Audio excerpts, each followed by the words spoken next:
नमस्कार प्यारे साथी और मेरे प्यारे बच्चों। आज का जो टॉपिक है कंजक्शन, उसका आगे का भाग है। अब मैं आपको वाक्य करवाऊंगा। सबसे पहला कंजक्शन में एंड। ये कौन सा वाक्य है? एंड। ये देखो एंड।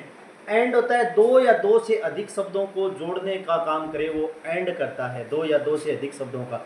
अब एंड का एक रूल है कि जैसे एंड लगेगा ना, उसमें अगर वाक्य कॉमन हो, कॉमन का मतलब एक जैसा वाक्य हो, तो हम क्या करेंगे, जो वाक्य पहला, जहां तक कॉमन वाक्य है ना दोनों, वहां तक पहला वाक्य पूरा का पूरा हम लिखेंगे और इसके बाद क्या लगाएंगे, हम एंड लगा देंगे। ठीक है ना। जहां तक पहला वाक्य है वो पूरा जैसे कॉमन है, जहां तक पहले दोनों वाक्य जहां तक कॉमन है वहां कॉमन तक लिखेंगे और फिर है वो क्या करेंगे, हमें जब दूसरा वाक्य का कॉमन भाग है उसको हटा देंगे। दूसरा वाक्य का जहां तक पहला वाक्य पूरा लिख दिया और फिर दूसरा वाक्य कॉमन भाग है, वो पूरा का पूरा भाग एक जैसा भाग है। कहने का मतलब कॉमन का मतलब दोनों वाक्य जहां तक पहला वाक्य पूरा लिख दिया, इसके बाद क्या है कि दूसरा वाक्य जहां तक एक जैसा है ना वहां पूरा हटा देंगे और उस जगह हम क्या जोड़ देंगे, एंड जोड़ देंगे। ठीक है ना।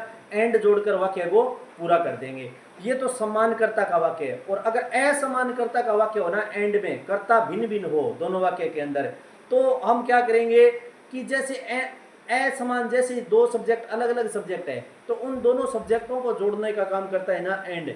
तो हम जैसे अब अलग अलग करता हो गया ना, तो हम क्या करेंगे कि जैसे अब अलग अलग करता है तो हम जैसे डिफरेंस जो भिन्न भिन्न कर्ताओं को जोड़ेंगे ना, तब हम यदि एंड लगाएंगे तो एंड लगाने के बाद हमें सही क्रिया है वो क्या हो जाएगी, प्लूरल हो जाएगी। सही क्रिया क्या हो जाएगी, बहुवचन की लगानी पड़ेगी उसमें। यानी सही क्रिया उसी टेंस की, जिस टेंस का वाक्य है ना उसी टेंस के अंदर कौन सी, उसी टेंस में जो बहुवचन की सही क्रिया है ना वो सही क्रिया लगाकर हम एंड से जोड़ेंगे यदि असमानकर्ता हो तो। आज मैं सिर्फ एंड का प्रयोग करवा रहा हूं, आपको बोर्ड पर करवाऊंगा, अच्छी तरीके से समझ में आ जाएगा। अब देखो एंड, कंजक्शंस में एंड सबसे इंपॉर्टेंट है ये बात, एंड।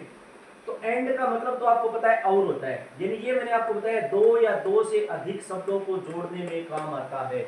यानी दो या दो से अधिक शब्दों को जोड़ने में काम आता है वो एंड होता है। यानी एंड है वो दो या दो से अधिक शब्दों को जोड़ने का कार्य करता है। पहली बात होगी।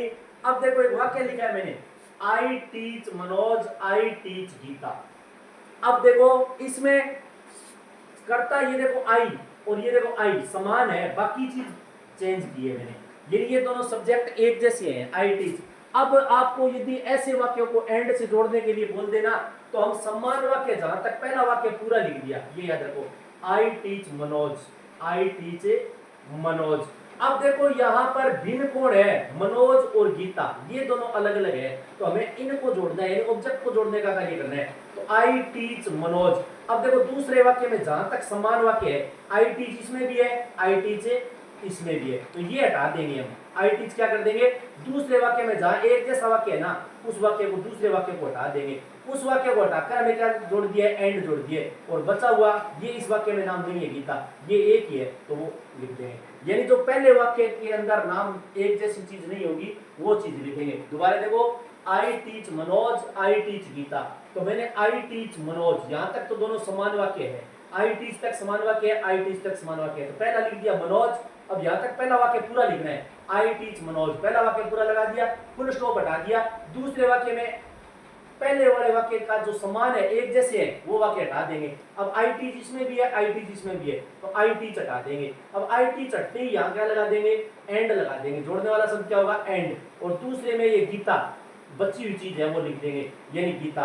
अब ये देखो सब्जेक्ट कॉमन हो, यानी सब्जेक्ट कॉमन हो तब की बात है, दूसरे वाक्य का कॉमन भाग है वो पूरा वाक्य, यानी एक जैसा भाग। कॉमन भाग का मतलब क्या हो गया, यहाँ जो चीज है ना वो दूसरे वाक्य में वो हटा देंगे, हटा दिया ना, और उसकी जगह एंड लगा देंगे और दूसरे वाक्य में बची हुई चीज लिख देंगे। दूसरे वाक्य में क्या कर देंगे, बची हुई चीज है वो हमें आखिर में लगा देंगे। तो ये तो होता है एक कॉमन भाग का। अब एक वाक्य और देख लो, समझ में आ जाएगा। जैसे मैंने लिखा है, सुमन इज इंटेलिजेंट और सी इज ब्यूटीफुल। अब देखो सुमन और सी ये एक ही है, लेकिन ये यहां बदला हुआ है, ब्यूटीफुल और उसके दो गुण है, इंटेलिजेंट और ब्यूटीफुल, ये अलग अलग है। तो मैंने अब देखो ये समान है, एंड से जोड़ने के लिए बोले तो पहले मैंने क्या लिख दिया, पहला वाक्य पूरा लिखना है, ये एंड का। ये याद रखो, ये पहला का पहला वाक्य है ना, पहला फुल स्टॉप हो वहां तक पूरा लिख दो। सुमन इज इंटेलिजेंट पूरा लिख दिया ना, सुमन इज इंटेलिजेंट। अब दूसरे वाक्य में जहां कॉमन सी किसके लिए है, सुमन के लिए है, सी तो महिला के लिए आया है, ठीक है ना। तो अब हमने क्या कर दिया, जहां तक एक जैसा वाक्य है, अब देखो सुमन इज, अब ये सी इज तक वाक्य एक जैसा है, इसको मैंने हटा दिया, यानी सुमन इज इंटेलिजेंट, और इसको हटाने के बाद एक जैसे वाक्य को एंड से जोड़ देंगे, यानी फुल स्टॉप के बाद हम क्या लगा देंगे, एंड लगा देंगे। और सी इज ये इसके लिए है, तो ये मैंने छोड़ दिया है, और क्या बचा हुआ, एक लास्ट में क्या बचा हुआ है, ब्यूटीफुल। तो ब्यूटीफुल यानी सुमन इज इंटेलिजेंट और सी is beautiful.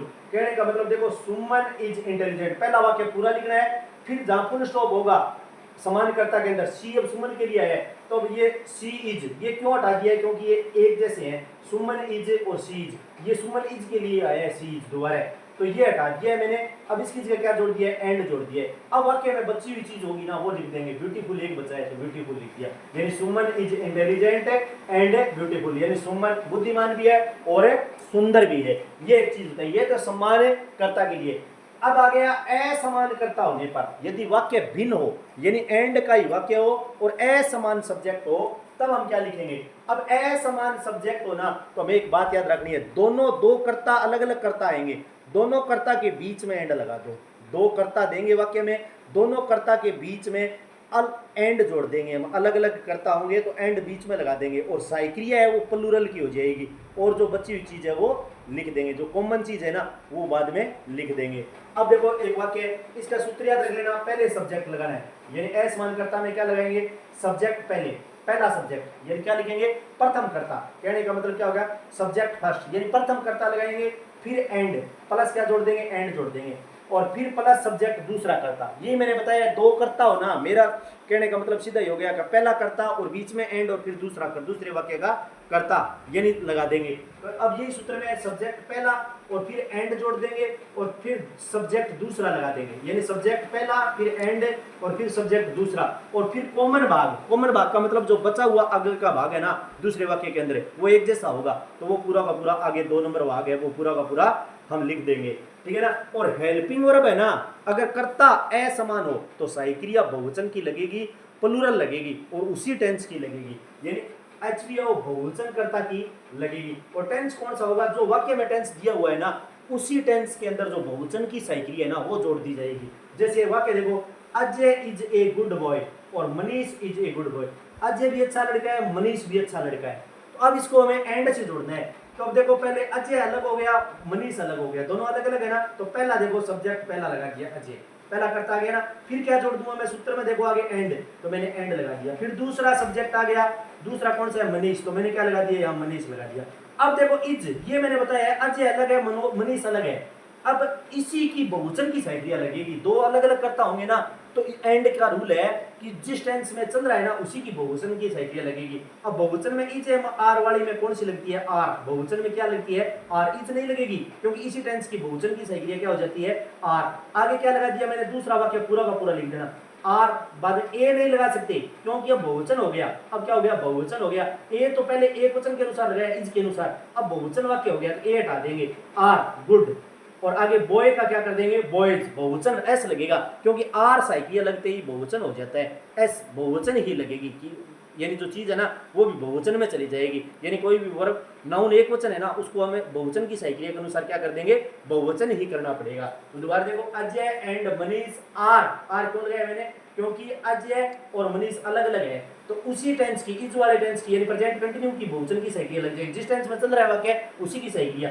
Ajay and Manish, is को क्या कर दिया, आर, ए नहीं लगेगा, फिर सहायक क्रिया बहुवचन होते गुड लगेगा, और बॉय का हमने आगे एस लगा दिया, गुड है बॉयज, अजय और मनीष दोनों क्या है, अच्छे लड़के हैं। अब एक वाक्य और देखो, ही इज वेरी वीक, वह बहुत कमजोर है, आई एम वेरी वीक, अब देखो ही और आई दोनों अलग अलग है, तो अब मैंने क्या लिख दिया, ही पहला सब्जेक्ट है और फिर क्या जोड़ दिया, एंड है, और फिर दूसरा सब्जेक्ट है आई, ये यहां तक जोड़ दिया।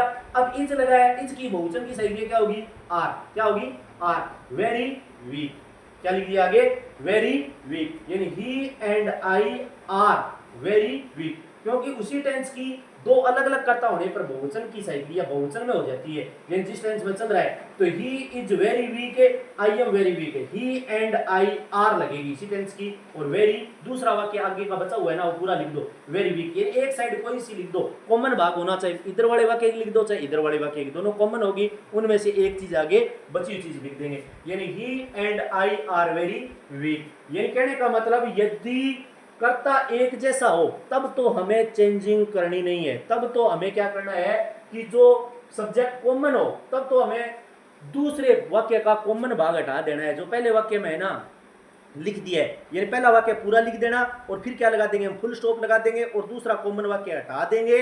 जैसे दूसरा वाक्य जो क्या करेंगे, हटा देंगे और क्या लगा देंगे, हमें दूसरा वाक्य कॉमन जहां तक है उसको हटा देंगे, एंड से जोड़ देंगे और बाद में बचा हुआ जो है ना आगे वो शेष वाक्य है वो लिख देंगे। पहले में तो एक जिस कर्ता समान है तब तो सही क्रिया बहुवचन की होगी नहीं, बहुवचन की नहीं होगी। फिर अगर समान करता हो ना तब बहुवचन की सही क्रिया नहीं होगी, असमान करता होंगे ना तब एंड में बहुवचन की सही क्रिया लगेगी, ये याद रख लेना। एंड होगा ना यानी जब दोनों कर्ता अलग अलग होंगे तब भी क्या होगी, बहुवचन की हेल्पिंग वर्ब लगेगी, समान कर्ता में एक वचन की ही सही क्रिया लगेगी। तो ये इस प्रकार वाक्य है और अच्छी तरीके से मैंने आपको कराया। अब बहुत से आगे वाक्य और है, अब मैं आगे के दो दो तीन तीन टॉपिक करवाऊंगा। अब कल है वो एज वेल एज करवाऊंगा। अब एज वेल एज का रूल मैं बता देता हूँ। एज वेल एज में प्रथम कर्ता के अनुसार हेल्पिंग वर्ब लगती है। एज वेल एज में क्या लगेगी, प्रथम कर्ता के अनुसार, जो प्रथम कर्ता है ना पहला सब्जेक्ट है उसके अनुसार क्या लगेगी, एच वी लगेगी। एज वेल एज का ये रूल है।